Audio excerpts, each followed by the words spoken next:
Hi friends, I'm Olga Koelsch and welcome back to my studio. I got such a huge support to my latest video about drawing and painting with watercolor, so I decided to keep this topic. I see how it is important to understand the basic shapes of the flowers. And for today's lesson, I prepared drawing and painting of wisteria, of cluster of flowers, when a flower consists of small, huge amount of little details. How to paint all it, how not to lost yourself inside all these multiple petals.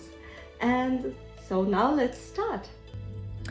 Drawing wisteria might seem a bit complex because of the big amount of different small flowers, but let's break this into details.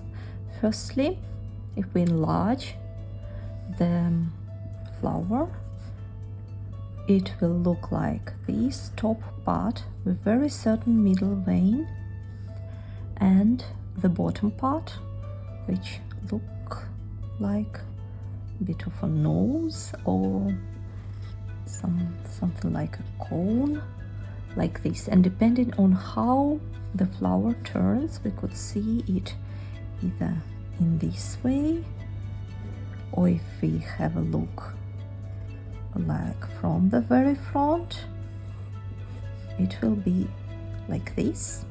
And sometimes when the bud is closed, we could see only this part, slightly oval, some dense part here, then goes branch which connects to the main branch. And when we draw wisteria, we divide the flower in about 3 parts. This is part where the branch is a bit visible, the most bigger flowers are on it, and here will be just these small little details, small little buds. So we could map them out right now.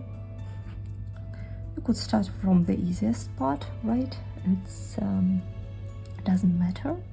And then we need to arrange all these big flowers. Let's start. And to make it easier, I'm starting just with tops of the petals.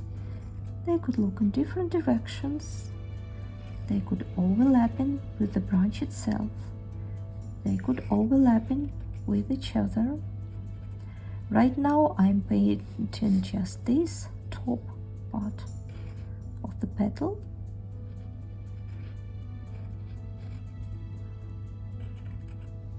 I do some overlapping. Sometimes I leave the branch visible.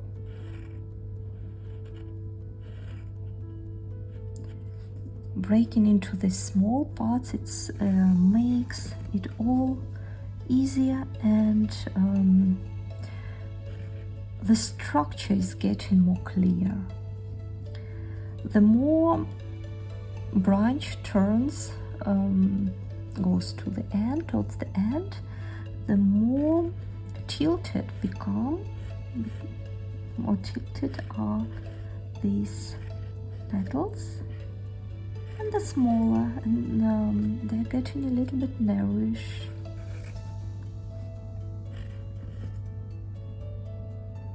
And sometimes they're almost not open. Just about this. Now you could add a little bit of volume to your branch. Few petals are very tilted. We could see only the side part. Something like this we could see from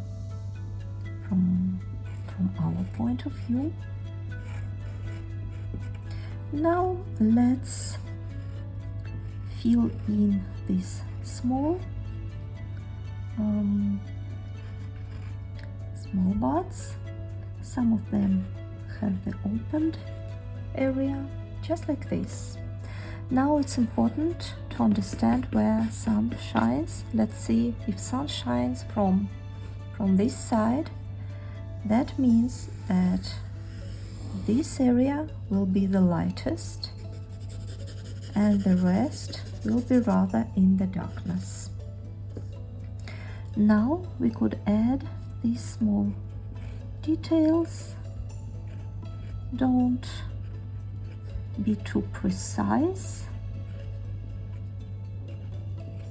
And another tip, that once you paint the shady part, all details are getting more and more invisible, so no need to pay too much attention to the details which are hiding in the shade.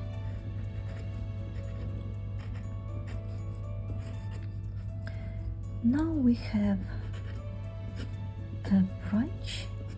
You could add at this moment, you could see maybe some missing points, some areas where it's very tempting to add another piece of another bud, another detail.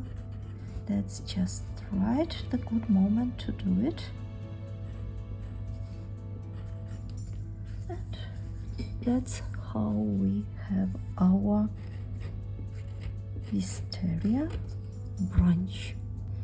Let's use burnt sienna to map out the branch. I paint with very tip of my brush just to map out how it will grow. I will add all the details later. I need a mix of quinacridone rose and ultramarine deep blue to get this very purple nice shade. I want to have it very diluted for the beginning. I have my round brush and I start to paint flowers, just this top part, and in principle it's just making brush strokes. Nothing, I'm not painting all the details, I'm just assembling brush strokes according to my scheme, according to my reference. How I do it, I put my brush on a paper and then slide it a little bit. If you are not happy with intensity of the color, you could dry your brush with a paper towel and then carefully correct.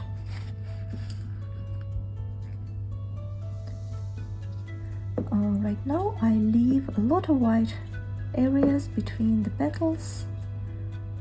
I remember that the upper part is bigger, wider, and once I'm moving towards the middle, it gets a little bit more narrow and a little bit darker on the right side. But for now it's just arranging brush strokes. Just brush strokes. I like when brush leaves these textured white spots in the paper. That creates really natural feeling of lighting. I keep adding petals, and we remember that a few petals we could see flat and some petals are tilted. Tilted petals, it's just narrow brush strokes. Once we move to the last third of wisteria, the direction of petals changes. Firstly, brush strokes are getting thinner, and then they grow like this, like bulbs. And I move my wrist to achieve these strokes, and I leave some area between my future branch and the small buds. It's nice to add some overlapping with a slightly darker color at this point. Same for the upper part.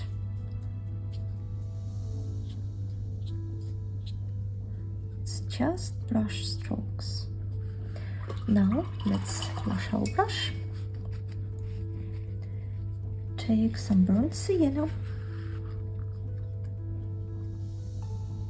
Add branch in between petals, and now you could connect few of these small buds just with very tip of your brush.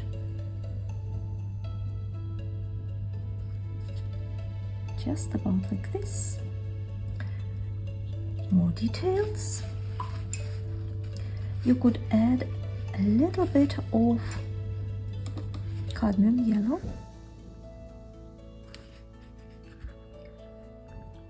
In some white areas between the top petal and the bottom petal, as it is in the reference. About this. These small tiny details, they get together all the picture. Now let's make more intense mix of purple and paint some darker areas. We could make some overlapping brush strokes, or we could set our darker colors in these white spots that we left. But anyway, try to leave some white areas, because then it will bring light and volume into your picture.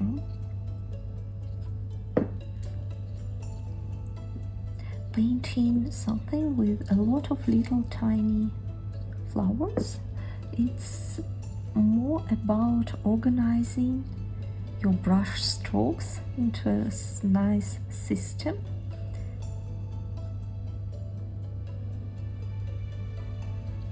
And it's also about variety of shades. So now I have very bold mix, and I add a little bit more of darker details. Now I wash my brush. I want to add a few middle veins to the petals, just to a few of them.